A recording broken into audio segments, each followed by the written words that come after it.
నారాయణం నమస్కృత్య నరం చైవ నరోత్తమం దేవీం సరస్వతీం వ్యాసం తతో జయముదీరయేత్. భారత భారతి మరో అంకానికి స్వాగతం. మహాభారతానికి వ్యాసుడితో పాటు ఉపరిచర మహారాజు చరిత్ర ఈ రెండు చాలా ప్రధానమైనవి. ఈ ఆది పర్వంలోని 63వ అధ్యాయంలో ఈ రెండు చెబుతాడు. ఉపరిచర మహారాజు చరిత్ర, వ్యాస జననం. ఉపరిచరుడు అని ఆయనకి ఆ పేరు ఎందుకలా వచ్చింది? ఆయన దగ్గర నుంచి ఈ కథ ఎలాగా ముడిపడి ఉంది. సత్యవతి ఎవరు? మత్స్యదేశపు రాజు ఎలా వచ్చాడు? ఇవి తెలుసుకుంటే ఒక అద్భుతమైన విషయం ముందరకు వస్తుంది. అదేమిటంటే, సినిమాలలో కమల పిల్లలు తప్పిపోయినప్పుడు తిరిగి చివరికి వాళ్ళిద్దరు కలుసుకుంటారు. అది ఇక్కడ ఒక ఆడ ఒక మగ. ఈ కవలల్లో మగపిల్లాడిని ఉపరిచర మహారాజు తీసుకుంటాడు. ఆ కుర్రాడు మత్స్యదేశపు రాజు అవుతాడు. ఆడపిల్ల సత్యవతిగా మత్స్యగంధిగా అక్కడ ఉండిపోతుంది. ఆ సత్యవతికి పుట్టినవాడు వ్యాసుడు. ఇక్కడ ఈ మత్స్యదేశపు రాజు, ఆ లైనేజ్ లో విరాట రాజు ఇలా రావడంతో చివరికి అభిమన్యుడికి ఉత్తరకి పుట్టిన పరీక్షిత్తు తిరిగి ఆ వంశాన్ని కాపాడుకుంటాడు. అంటే అభిమన్యుడికి ఉత్తరకి జరిగిన వివాహం ద్వారా ఈ ఉపరిచర మహారాజు గారి ఒక సంతానం మగపిల్లాడు, మరొకరు ఆడపిల్ల. వీళ్ళిద్దరు ఎందుకు విడిపోతారన్నది మనం చూస్తాం. తర్వాత అభిమన్యుడి వివాహంతో ఆ ఇద్దరి కుటుంబాలు కలిసినట్టు మనకు కనిపిస్తుంది. ఆశ్చర్యం ఇది. సో 63వ అధ్యాయం చూద్దాం. వైశంపాయనువాచ రాజోపరిచరో నామ ధర్మనిత్యో మహీపతి బభువ మృగయాం గంతుం సదాకిల ధృతవ్రత. వైశంపాయనుడు చెప్తున్నాడు, ఓ జనమేజయ, నిత్యం ధర్మం ఆచరిస్తూ వేటకు వెళ్ళడం నియమంగా పెట్టుకున్న ఉపరిచరుడు అనే రాజు ఉండేవాడు. చేది విషయంగా రమ్యం వసు పౌరవనందన ఇంద్రోపదేశాజగ్రాహ రమణీయం మహీపతి. పౌరవనందనుడైన ఆ ఉపరిచర వసువు ఇంద్రుని సలహాపై చేది రాజ్యాన్ని స్వీకరించాడు. అతను వసువు తొలుత తమాశ్రమే న్యస్తశస్త్రం నివసంతం తపోనిధిం దేవా శక్ర పురోగా వై రాజానౌపతస్థిరే ఇంద్రత్వమర్హో రాజాయం తపసేత్యనుచింత్య వైతం సాంత్వేన నృపం సాక్షాత్ తపస్సన్యవర్తయన్. శస్త్రాన్ని వదిలి ఆశ్రమంలో తపోనిష్టలో ఉన్న అతనిని చూసి ఈ రాజు తన తపస్సుతో ఇంద్ర పదవికి అర్హుడవుతాడు అని భావించి ఇంద్రాది దేవతలంతా అతనిని సమీపించి శాంతిపూర్వకంగా అతని చేత తపస్సు మాన్పించారు. ఎక్కువగా ఇంద్రుడు, ఆయన భయపడేది, ఆ ఇంద్రుడికి ఎక్కువ ఇన్సెక్యూరిటీ కనిపిస్తుంటుంది ప్రతిసారి. ఎవరైనా తపస్సు ఆచరిస్తుంటే ఎందుకు అడ్డం పడతారంటే ఇదే కారణం, సీట్ వెళ్ళిపోతుంది. దేవావుచు సంకీర్యేత ధర్మోయం పృథివ్యాం పృథివీపదే త్వయా హి ధర్మో విధుత కృష్ణం ధారయతే జగత్. దేవతలంతా ఇలా అన్నారు, రాజా, ఈ భూమి మీద ధర్మం సంకరం కాకూడదు. నీవు ధర్మాన్ని ఆచరిస్తే ఈ లోకమంతా ధర్మాన్ని ఆచరిస్తుంది. మంచి మాటలు చెప్తున్నాడు. ఇంద్రవాచ లోకే ధర్మం పాలయత్వం నిత్యయుక్త సమాహిత ధర్మయుక్తస్తతో లోకాన్ పుణ్యాన్ ప్రాప్స్యసి శాశ్వతాన్. ఈ లోకంలో నిత్యం సావధానుడవై ధర్మాన్ని రక్షించు. నువ్వు నీకు పని చెప్తున్నావు. అలా ధర్మయుక్తుడవైన నీవు శాశ్వత పుణ్యలోకాలను పొందుతావు. దివిష్ఠస్య భూయిష్ఠస్త్వం సఖా భూతో మమ ప్రియ రమ్య పృథివ్యాం జ్యోతిషస్తమావస నరాధిప. స్వర్గంలో ఉండే నాకు భూమిపై ఉండే నీవు మిత్రుడవు. ఈ భూమిపై నీకు ఇష్టమైన అందమైన దేశంలో నీవు ఉండవచ్చు అన్నాడు. పశవ్యశ్చైవ పుణ్యశ్చ ప్రమోద ధనధాన్యవాన్ స్వరక్షశ్చైవ సౌమ్యశ్చ భోగైర్భూమిగుణైర్యుతః అర్ధవానేచ దేశో హి రత్నాదిభిర్యుతః వసుపూర్ణా చ వసుధా వసచేదిప ధర్మశీలా జనపదాసు సంతోషాశ్చ సాధవన చ మిథ్యా ప్రలాపోత్ర స్వైరేష్వపి కుతోన్యథా న చ పిత్రా విభజ్యంతే పుత్రాః గురుహితే రతాః యుంజతే ధురినోగాశ్చ కృశాన్ సందుక్షయంతి చ సర్వే వర్ణాశ్చ స్వధర్మస్థా సదా చేదుషుమానత నతేశ్చ విదితం కించిత్ త్రిషు లోకేషు యద్భవేత్. చీని దేశం గురించి చెప్పాడు, చాలా గొప్ప దేశం అది. నీకెందుకు, అక్కడ ఎవరు అసత్యమాడరు, తర్వాత పెద్దవారికి హితం కోరి పుత్రులు తల్లిదండ్రుల నుండి విడిపోరు, ఎద్దులపైనే భాగాన్ని మోపరు, కృషించిన ఎద్దులను దయతో పోషిస్తారు కూడా. అలాంటి గొప్ప దేశం అది. అందరూ ధర్మాన్ని ఆచరిస్తారు.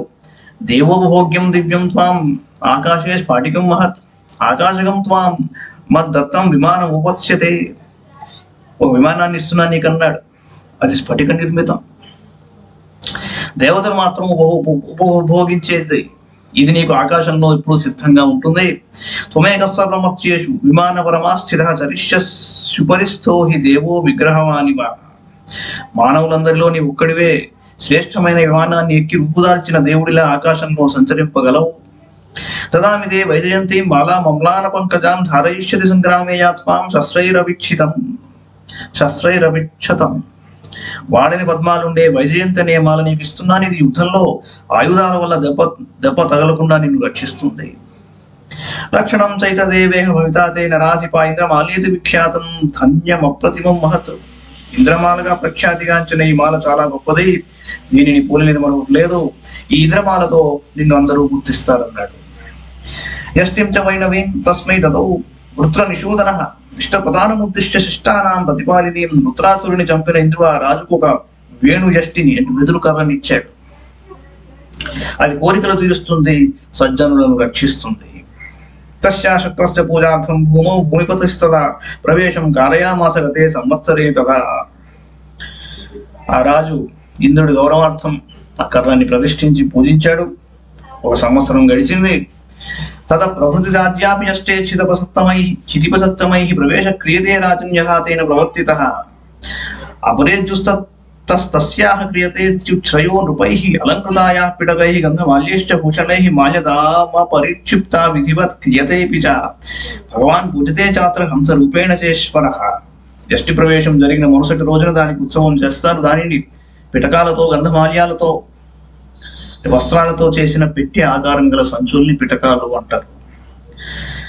పూలదండలతో కప్పి దానిని యథావిధి హంసరూపంలో ఈశ్వరునిగా పూజించేవారు.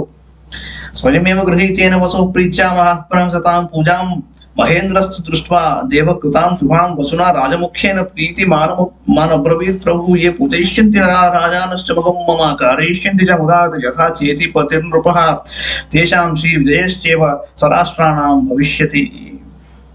మహేంద్రుడు వసురాజుపై ప్రీతితో స్వయంగా హంసరూపం దాల్చి అతడు చేసిన శుభమైన పూజను గ్రహించి సంతుష్టుడై ఇలా అన్నాడు: చేదిరాజు ఉపరిచర వసువు చేసిన విధంగా నా పూజ చేసి ఉత్సవం చేసిన రాజులు విజయ సంపన్నులవుతారు.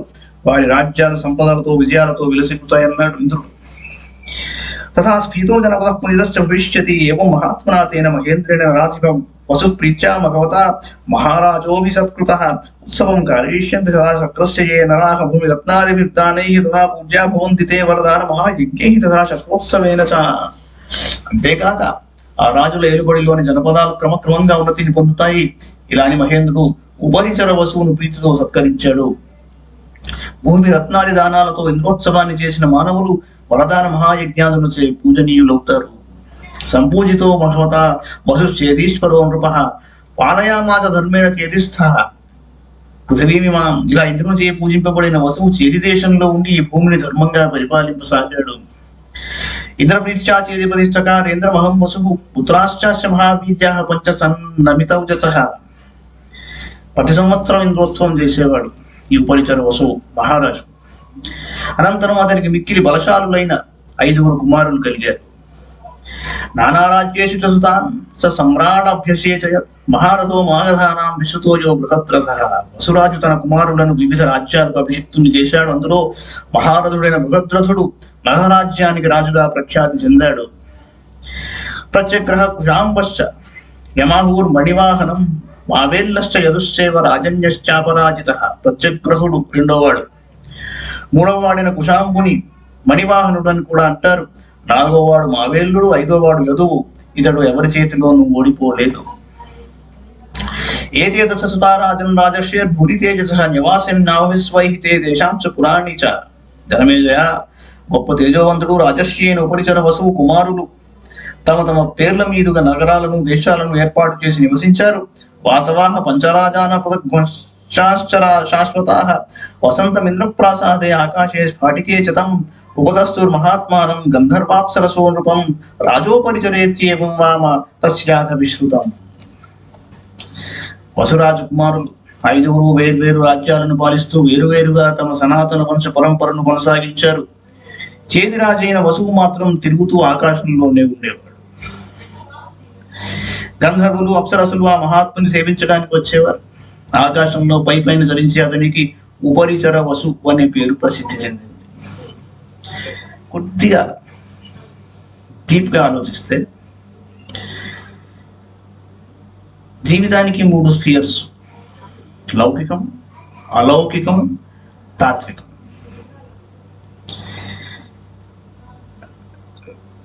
సమస్య ఎక్కడ వస్తుంది అంటే, లౌకికం, అలౌకికం, తాత్వికం ఈ 3 ఏ సంఘటనలో కలిసిపోతాయో, ఏ సంఘటనలో విడిపోయి మనకు కనిపిస్తాయో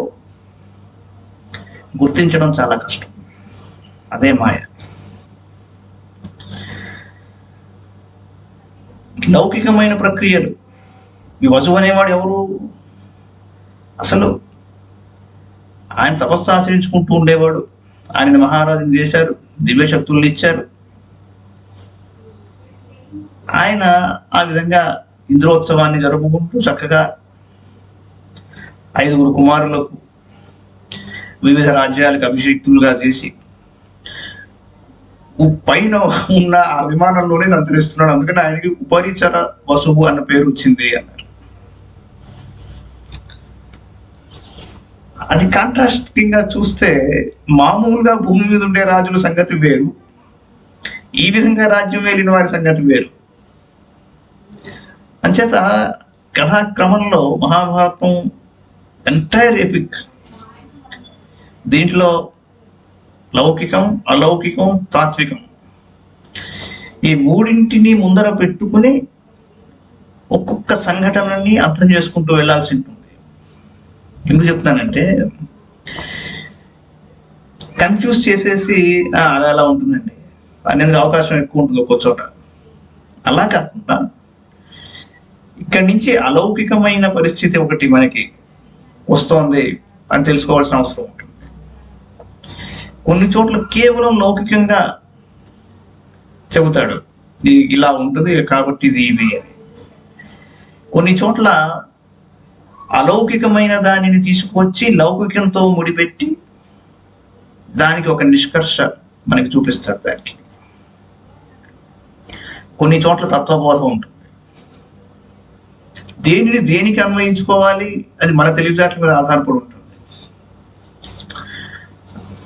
పురోపవాహినీం తస్య నదీం శుక్తిమతీం గిరి అరోసీచేతనాయుక్త కామాత్ కోలాహల కిల. ఇక్కడ ఒక ఆసక్తికరమైన విషయం. పూర్వం చేది రాజ్యంలో శుక్తిమతి అనే ఉపనది ప్రవహిస్తూ ఉండేది. శుక్తిమతి ఆ నది పేరు. కోలాహలం అనే పర్వతం చైతన్యం పొంది కామవశం వల్ల దివ్య రూపధారిణి అయిన ఆ నదిని అడ్డగించింది. నదులు పర్వతాల్లోంచి పుడతాయి, కానీ కోలాహలం అనే ఒక పర్వతం, దాని పేరు కోలాహలం డైరెక్ట్ గా. అది చైతన్యం పొంది కామవశంలోకి వెళ్ళి దివ్య రూపధారిణి అయిన ఆ నదిని అడ్డగించింది. గిరిం కోలాహలం తంతు పదా వసురతాడయత్ నిశ్చక్రామ తతస్థేన ప్రహార వివరేణ సా. అప్పుడు వసురాజు ఆ కోలాహలుని తన కాలితో తన్నాడు. ఆ దెబ్బతో ఏర్పడిన రంధ్రం నుండి ఆ నది ప్రవహించింది. తస్యాం నద్యాం అజనయత్ మిథునం పర్వతం స్వయం తస్మాత్ విమోచనాత్ ప్రీత నది రాజ్ఞా న్యవేదయత్. కోలాహలుడు ఆ నదీ గర్భమందు ఒక పుత్రుని ఒక పుత్రికను కన్నాడు. అతని నిర్బంధం నుండి విడిపించడం వల్ల ప్రసన్నురాలైన నది తన పిల్లల నిద్దరిని మా వసురాజుకు అప్పగించింది. పుమానభవత్ తత్ర తం స రాజర్షి సత్తమః వసుప్రదశ్చక్రే సేనాపతి మరిందమ. ఆ ఇద్దరిలో ఉన్న మగపిల్లవాణ్ణి సేనాపతిగా పెట్టాడు. తరువాత చకార పత్నీం కన్యాం తు తథా తాం గిరికాం నృపః వసోః పత్నీతు గిరికా కామకాలం న్యవేదయత్. ఋతుకాలమనుప్రాప్తా ప్రాప్తా పుంసవనే శుచి తతః పితరశ్చైనం ఊచూర్జహి మృగానితి. తం రాజసత్తమం ప్రీతాః తదా మతిమతాం వరస పితॄణాం నియోగం తం అనతిక్రమ్య పార్థివః. చకార మృగయాం కామి గిరికామేవ సంస్మరన్ అతీవ రూపసంపన్నాం సాక్షాత్ శ్రియమివాపరాం. కన్య ఎవరైతే ఆ ఇద్దరిలో ఉన్నదో గిరిక ఆమెను వివాహం చేసుకున్నాడు. చేసుకున్నాక ఓ రోజు ఆమెతో సంగమించాలనుకున్నాడు. ఆమె ఋతుకాలంలో కోరినది నాకు పుత్రుని ప్రసాదించు అని అడిగింది. కానీ ఈయన తండ్రి గారు ఏమన్నారంటే, అలా కాదు, నువ్వు వేటకి వెళ్లాల్సి ఉంది, నీ కర్తవ్యం అది అని చెప్పాడు. సో ముందర కలిగిన ఆలోచనని అలా ఉంచేసుకుని వేటకి బయలుదేరాడు. అడవిలో తిరుగుతున్నాడు. కానీ ఆ తిరుగుతున్నంతసేపు భార్య అయిన గిరికనే మనసులో పెట్టుకున్నాడు, ఆలోచిస్తున్నాడు. ఆవిడ ఏం చేస్తూ ఉంటుంది, పాపం ఏమనుకుంటూ ఉంటుంది, ఎందుకు ఈ విషయంలో బ్రేక్ వచ్చింది అని బాధపడుతున్నాడు. అశోకైశ్చంపకైశ్చూతై అనేకైరతి ముక్తకై పున్నాకై కర్ణికారైశ్చ ఉపలై దివ్య పాటలై పాటలై నారికేలైశ్చ చందనైశ్చార్జునైస్తథా. చాలా రమ్యంగా ఉంది అడవి. ఏతై రమ్యైర్మహావృక్షై పుణ్యై స్వాదుఫలైర్యుతం కోకిలాకుల సన్నాదం మత్త భ్రమరనాదితం వసంతకాలే తత్తస్య వరం చైత్రరథోపమం. వసంతకాలం కన్నికారాలు, వకుళాలు, దివ్య పాటలాలు, నారికేళాలు, చందన వృక్షాలు, ఇలా ఒకటి కాదు రెండు కాదు, కోకిలలు మధురస్వరంతో, తుమ్మెదల జుంకారాలతో ఆ వనం చైత్రరథంలా ఉంది, మధుర స్వరంతో. అయితే ఈ అట్మాస్ఫియర్ దేనికి దారితీస్తుంది? స్త్రీ సంగమం కోరుకుంటుంది మహారాజు ఆయన. కానీ ఇక్కడ ఈయన ఉండిపోయింది అడవిలో.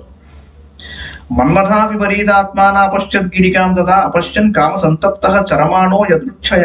ఆ వాతావరణంలో మన్మథాయుక్తుడై బాధపడుతూ రాజు గిరికను చూడలేక ఇచ్ఛానుసారంగా తిరుగుతూ ఉన్నాడు. పుష్ప సంక్షన్న శాఖాగ్రం పల్లవైరుపశోభితం అశోకం సమకైశ్చందం రమణీయమపశ్యత. అలా తిరుగుతూ వసురాజు పూలతో నిండిన శాఖాగ్రాలతో, చిగురుడాకులతో శోభిల్లుతున్న ఒక అందమైన అశోక వృక్షాన్ని చూశాడు. అధస్తాత్ తస్య ఛాయాయాం సుఖాసీనో నరాధిపః మధుగంధైశ్చ సంయుక్తం పుష్పగంధమనోహరం. దాని కింద కూర్చున్నాడు. వాయునా ప్రేర్యమాణస్తు ధూమ్రాయ మదమన్మగా తస్య రేత ప్రచస్కంద చరతో గహనేమనే. ఆయనకి స్ఖలనమైపోయింది ఆ చెట్టు కింద కూర్చున్నప్పుడు. స్కంద మాత్రం చతద్రేత వృక్షపత్రేణ భూమిపః ప్రతిచక్రాహమిచ్చామేన పతే రేత ఇచ్చుత. వెంటనే ఆలోచించాడు, ఇదేమిటి?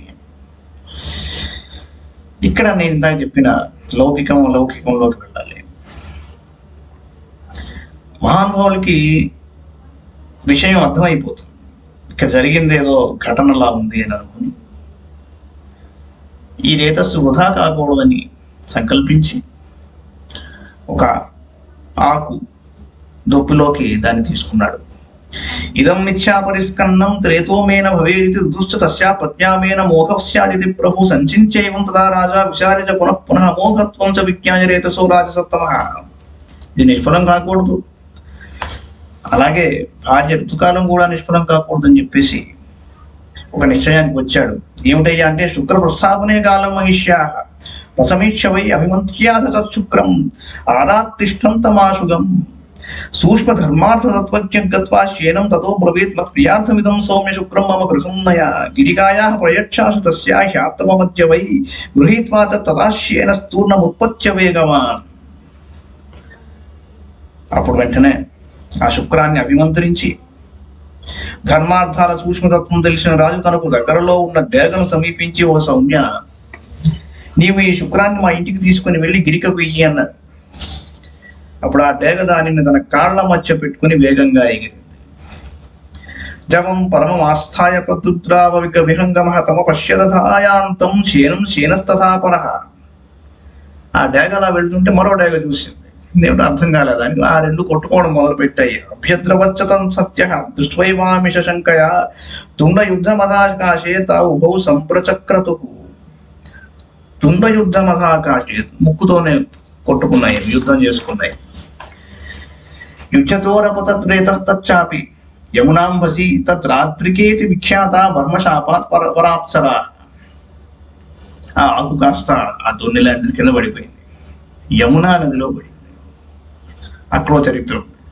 అదేమిటయ్యా అంటే బీనభావం అనుప్రాప్త బహువో యమునాచరి శేనపాద పరిభ్రష్టం తద్వీర్యమథవాసవం జగ్రాహ తరసోపేచ్య సాద్రికా మత్స్యరూపిణి కదాచిదపి మత్సీం తాం భవంధుర్మత్స్యజీవినః మాసే చ దశమే ప్రాప్తే తదా భరతసత్తమ రుదరాత్ తస్యాహ స్త్రీం పుమాంసం చ మానుషం. ఆ నదిలో బ్రహ్మశాపం వల్ల అద్రిక అనే అప్సర చేప రూపంలో ఉంటుంది. అద్రిక అనే ఆవిడ కథ. డేగ కాలి నుండి జారిపడిన వసురాజు వీర్యాన్ని వేగంగా వచ్చి చేప రూపంలో ఉన్న అద్రిక స్వీకరించింది. ఎందుకంటే శాప విమోచనం ఎలా కలుగుతుందో ఆవిడకి తెలుసు. 10 నెలల తరువాత ఒకనాడు ఆ చేపను జాలరులు బంధించారు. అప్పుడు దాని ఉదరం నుండి ఒక కన్య, ఒక పురుషుడు బయటకు వచ్చారు. ఆశ్చర్యభూతం తద్గత్వా రాజ్ఞేధ ప్రత్యవేదన్ కాయే మత్స్యాయమో రాజన్ సంభూతో మానుషావితి. ఆశ్చర్యపోయి ఆ ఇద్దరిని రాజుగారి దగ్గరికి తీసుకెళ్ళి అక్కడ ఆయనకి సమర్పించారు. తయో పుమాంసం జగ్రాహ రాజోపరిచరస్తదా స మత్స్యో నామ రాజాసి ధార్మిక సత్య సంగరహ. ఉపరిచర వసువు వారిలో మగ శిశువును స్వీకరించాడు. అతడే మత్స్యరాజు అయ్యాడు. అతడు ధర్మాత్ముడు, సత్య పరిపాలకుడు కూడా. సాప్సరాముక్త శాపాచ క్షణేన సమపద్యతాయా పురోక్త భగవత తిర్యగ్యోనిగతా శుభ మానుషో జనయిత్వా తం శాపమోక్షమవాప్స్యసి తతస్సా జనయిత్వా తో విశస్తా మత్స్యఘాతినా సంత్యజ్య మత్స్యరూపం సా దివ్యం రూపమవాప్య చ. సిద్ధర్షి చారణ పథం జగామాథవరాప్సరా. పశుపక్షాది జాతులలో పుట్టి మానవుడిద్దరికి జన్మనిచ్చి శాపం నుండి విముక్తి పొందుతావు అని మునుపు బ్రహ్మ చెప్పినట్లు ఆ అప్సరస ఆ పిల్లలను ప్రసవించిన వెంటనే శాప విముక్తిని పొందింది. మత్స్యరూపాన్ని విడిచి దివ్య రూపాన్ని పొంది సిద్ధచారణను సంచరించి ఆకాశ మార్గంలో వెళ్ళిపోయింది. సా కన్యా దుహితా తస్యాహ మత్స్యా మత్స్యస గంధిని రాజ్ఞా దత్తాచ దాసాయ కన్యేయం తే భవత్వితి. చేపగర్భం నుండి పుట్టి మత్స్యగంధం గల ఆ కన్యను వసురాజు దాశరాజుకిచ్చి కూతురుగా చూసుకోమని చెప్పాడు.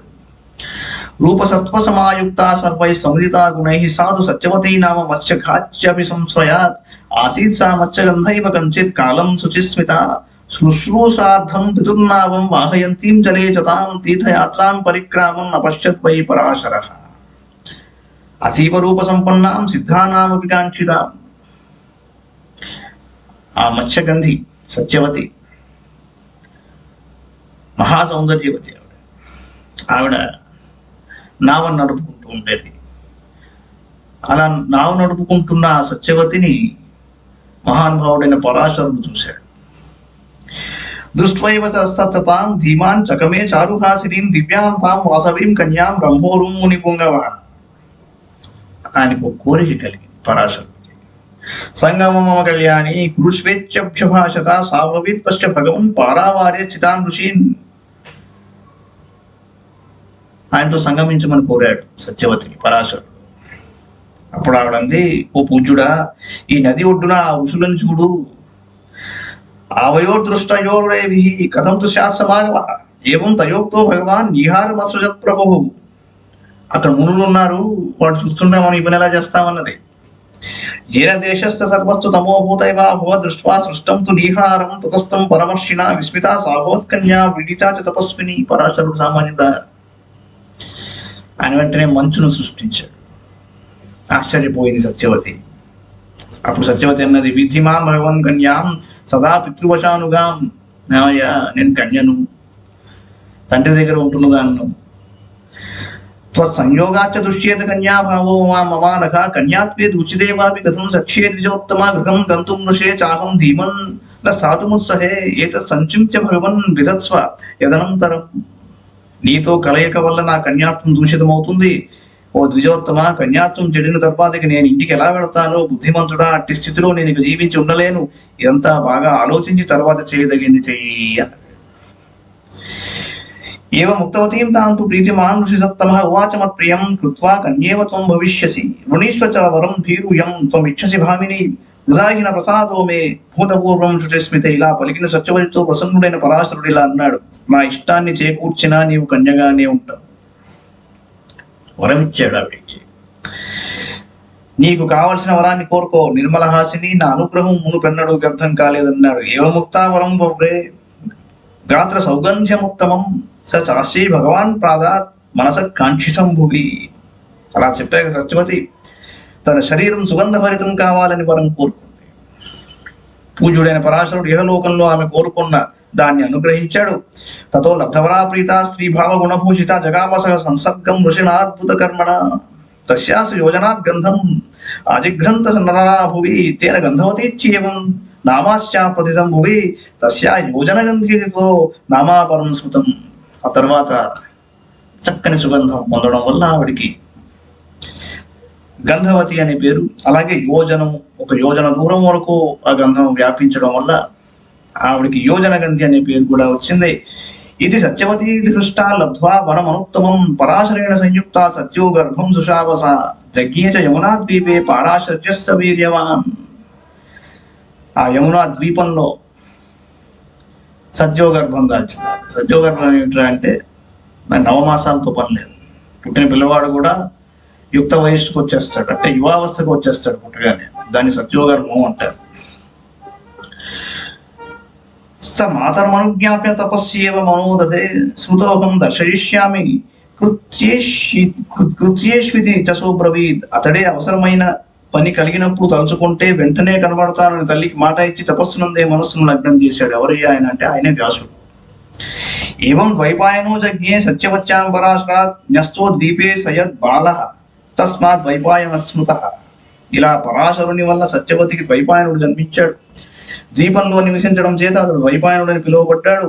తదా సత్యవతీ హృష్టా జగామస్వం నివేశనం తస్యాస్వాయోజనాత్ గంధం ఆజిఘ్రంతి నరాభువి దాశరాజస్తు తద్గంధం ఆజిఘ్రం ప్రీతిమావహత్. ఆ రాజుగారు అడిగాడు సత్యవతి ఇంటికి వెళ్ళాక, ఏంటి గంధం ఎక్కడి నుంచి వస్తుంది నీకు అని. ఈ శ్లోకాలు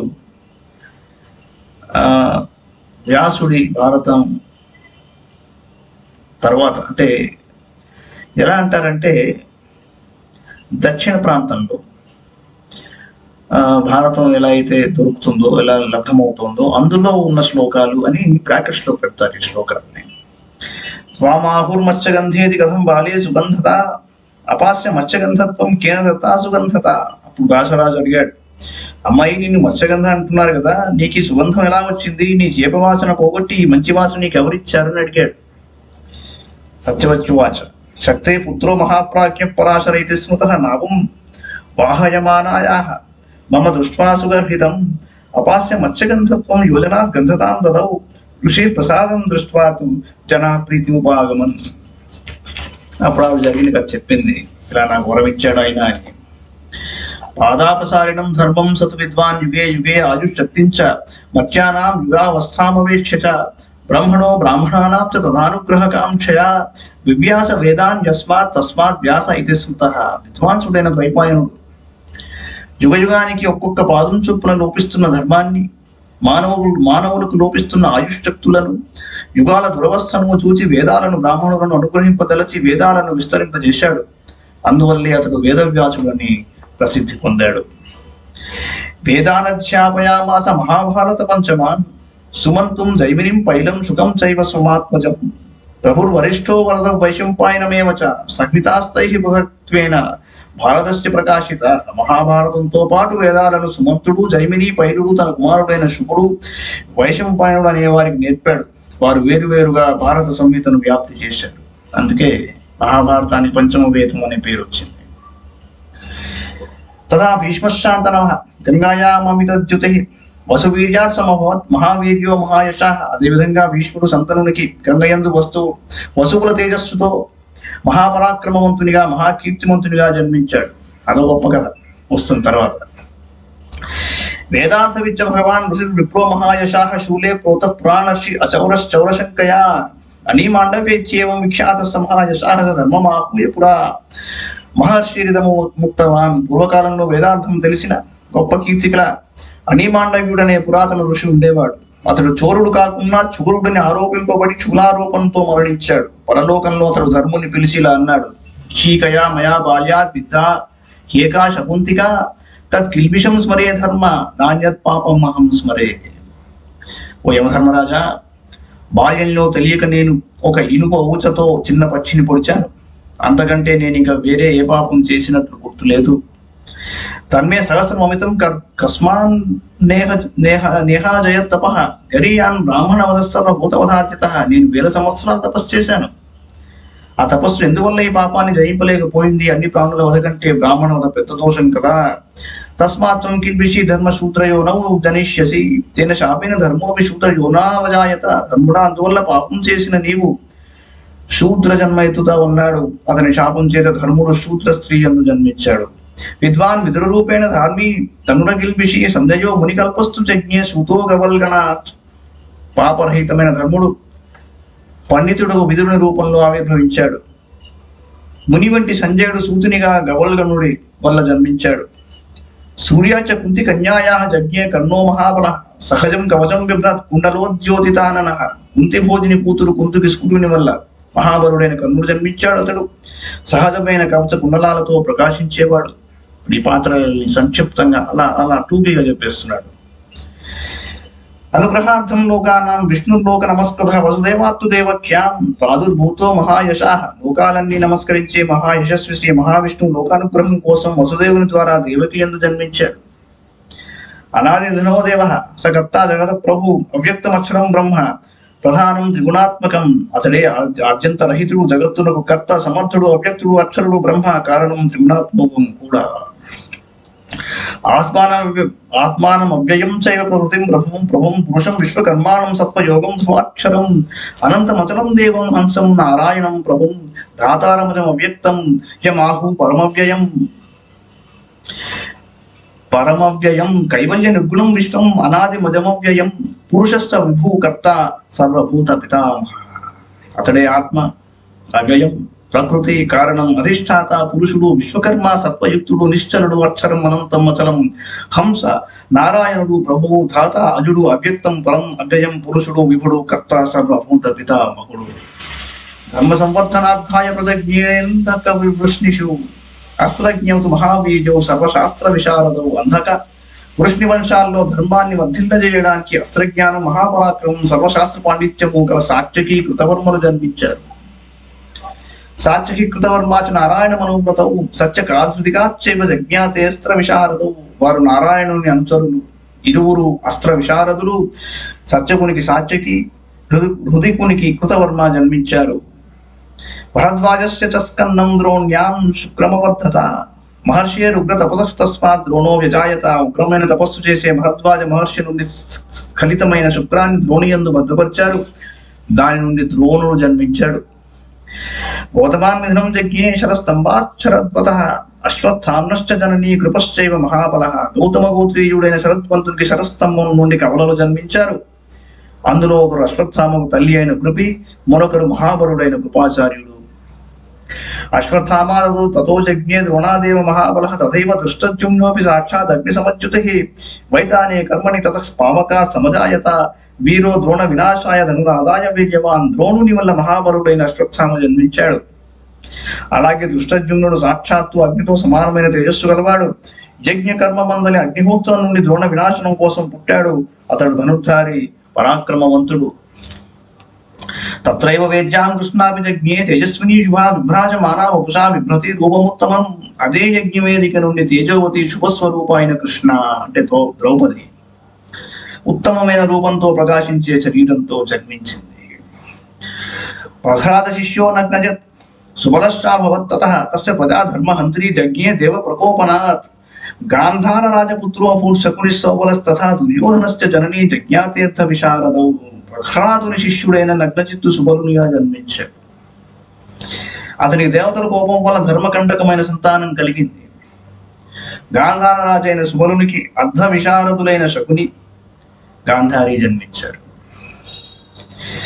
కృష్ణ ద్వైపాయనాజ్ఞే ధృతరాష్ట్రో జనేశ్వర క్షేత్రే విచిత్ర వీర్యశ్చ పాండుశ్చైవ మహాబలః ధర్మార్థ కుశలో ధీమాన్ మేధావి దూత కల్మష విదుర శూద్ర యోనౌ తు జజ్ఞే ద్వైపాయనాదపి పాండోస్తు జగ్గిరే పంచపుత్రా దేవ సమా పృథక్ ద్వయోః స్త్రియోర్గుణ జ్యేష్ఠస్తేషాం ఆసీద్ యుధిష్ఠిరః. కృష్ణ ద్వైపాయనుని వల్ల విచిత్ర వీరుని భార్యలకు ధృతరాష్ట్రుడు మహాబలుడైన పాండురాజు జన్మించారు. ద్వైపాయనుని వల్లనే శూద్ర స్త్రీ యందు విదురుడు జన్మించాడు. అతడు ధర్మార్థ కుశలుడు, ధీమంతుడు, మేధావి, పాపరహితుడు. పాండురాజులకు భార్యలిద్దరి యందు దేవ సమానులైన 5 కుమారులు జన్మించారు. వారిలో యుధిష్ఠిరుడు పెద్దవాడు. ధర్మాద్ యుధిష్ఠిరో జజ్ఞే మారుతాశ్చ మృగోదరః ఇంద్రా ధనంజయ శ్రీమాన్ సర్వశస్త్రదాంబరః జజ్ఞాతే రూపసంపన్నౌ అశ్విభ్యాం చ యమావపి నకుల సహదేవశ్చ గురు శుశ్రూషణే రతౌ. ధర్మదేవుని వల్ల యుధిష్ఠిరుడు, వాయువు వల్ల వృకోదరుడు, ఇంద్రుని వల్ల శ్రీమంతుడు, శస్త్రధారులందరిలో శ్రేష్ఠుడు అయిన ధనంజయుడు కలిగారు. ఆ శనిదేవతల వల్ల రూప సంపన్నుడైన కవులను నకుల సహదేవుడు జన్మించారు. నకుల సహదేవులు ఇద్దరు పెద్దలను సేవించడంలో ఆసక్తి కలవారన్నాడు. తథా పుత్రశతం జజ్ఞే ధృతరాష్ట్రస్య ధీమతః దుర్యోధన ప్రముఖః యుయుత్సుకర్ణస్తథా. తెలివిగల ధృతరాష్ట్రునికి దుర్యోధనుడు మొదలైన 100 కుమారులు జన్మించారు. ఇంకా కర్ణుడైన యుయుత్సుడు జన్మించాడు. కర్ణుడు అంటే ఎవరయ్యా అంటే క్షత్రియుని వల్ల వైశ్య స్త్రీ యందు జన్మించిన వారిని కర్ణుడు అంటారు. తతో దుశ్శాసనశ్చైవ దుస్సహశ్చాపి భారత దుర్మర్షణో తతో దుశ్శాసనశ్చైవ దుస్సహశ్చాపి భారత దుర్మర్షణో వికర్ణశ్చ చిత్రసేనో వివంశతిః జయ సత్యవ్రతశ్చైవ పురుమిత్రశ్చ భారత వైశ్యాపుత్రో యుత్సుశ్చ 11 మహారథాః. భారత దుశ్శాసనుడు, దుస్సహుడు, దుర్మర్షనుడు, వికర్ణుడు, చిత్రసేనుడు, వివింశతి, జయుడు, సత్యవ్రతుడు, పురుమిత్రుడు, వైశ్యాపుత్రుడైన యుత్సుడు ఈ 11 మహారథులు అన్నాడు. అభిమన్యు సుభద్రాయ అర్జునాదభ్యజాయత స్వస్త్రీయో వాసుదేవస్య పౌత్ర పాండోర్మహాత్మనః. వాసుదేవుని సోదరి కుమారుడు పాండురాజునకు మనుమడు అయిన అభిమన్యుడు అర్జునుని వల్ల సుభద్రకు జన్మించాడు. పాండవేభ్యో హి పాంచాల్యాం ద్రౌపద్యాం పంచజగ్గిరే కుమార రూప సంపన్నాః సర్వశాస్త్ర విశారద. పాంచాలి అయిన ద్రౌపదికి పాండవుల వల్ల మంచి రూపం గలవారు సర్వశాస్త్ర విశారదులు అయిన 5 కుమారులు జన్మించారు. వాళ్ళు ఎవరయ్యా అంటే ప్రతిబించో యుధిష్ఠిరాత్ సుత సోమో వృకోదరాత్ అర్జునాత్ శృతకీర్తిస్తు శతానీకస్తు నాకులిః తథైవ సహదేవాచ్చ శృతసేన ప్రతాపవాన్ హిడింబాయాం చ భీమేన వనే జజ్ఞే ఘటోత్కచః. వారిలో యుధిష్ఠిరుని వల్ల ప్రతిబించుడు, భీముని వల్ల శృతసోముడు, అర్జునుని వల్ల శృతకీర్తి, నకులుని వల్ల శతానీకుడు, సహదేవుని వల్ల ప్రతాపవంతుడైన శృతసేనుడు జన్మించారు. అడవిలో భీమునికి హిడింబయందు ఘటోత్కచుడు జన్మించాడు. శిఖండి ద్రుపదాజ్ఞే కన్యా పుత్రత్వమాగత యాం యక్ష పురుషం చక్రే స్థూణ ప్రియ చికీర్షయ. ద్రుపదుని వల్ల శిఖండి అను కన్య జన్మించింది. ఆమెకు మేలు చేయగోరి స్థూణుడనే యక్షుడు ఆమెను పురుషునిగా చేశాడు. కురుణాం విగ్రహే తస్మిన్ సమాగచ్చన్ బహూన్ యథా రాజ్యాం శత సహస్రాణి యోత్స్యమానాని సంయుగే తేషాం అపరిమేయానాం నామధేయాని సర్వశః న శక్యాని సమాఖ్యాతుం వర్షాణామయుతైరపి ఏతేతు కీర్తిసాముఖ్య జై రాక్షానమిదం తతం. నాటి కౌరవ యుద్ధంలో 100ల కొద్దీ 1000ల కొద్దీ రాజులు వచ్చి యోధులుగా పాల్గొన్నారు. వారందరి పేర్లన్నీ 10,000 సంవత్సరాలైనా చెప్పడం శక్యం కాదు. వారిలో ముఖ్యులైన వారు మాత్రమే చెప్పబడ్డారు. వారి వల్లే ఈ కథ విస్తరించింది అన్నాడు. ఎంత చక్కగా చెప్పారు చూడండి. ఇప్పుడు చెప్పిన పాత్రలన్నీ కూడా ఒకసారి పక్కన పెట్టుకుంటే చాలా చక్కగా ఎందుకు వీళ్ళ పేర్లే చెప్పారన్నది మనకి యుద్ధం దగ్గరికి వెళ్తే తెలిసిపోతుంది. ఇది శ్రీ మహాభారతే ఆది పర్వణి అంశావతార పర్వణి వ్యాసాద్యుత్పత్తౌ 63తమోధ్యాయ. మహాభారతమున ఆది పర్వమున అంశావతార పర్వమును ఉపపర్వమున వ్యాసాదుల ఉత్పత్తి అను 63వ అధ్యాయం ఉంది ఇది. మంగళం భగవాన్ విష్ణు మంగళం గరుడధ్వజ మంగళం పుండరీకాక్షో మంగళాయతనో హరి. సర్వం శ్రీకృష్ణార్పణమస్తు.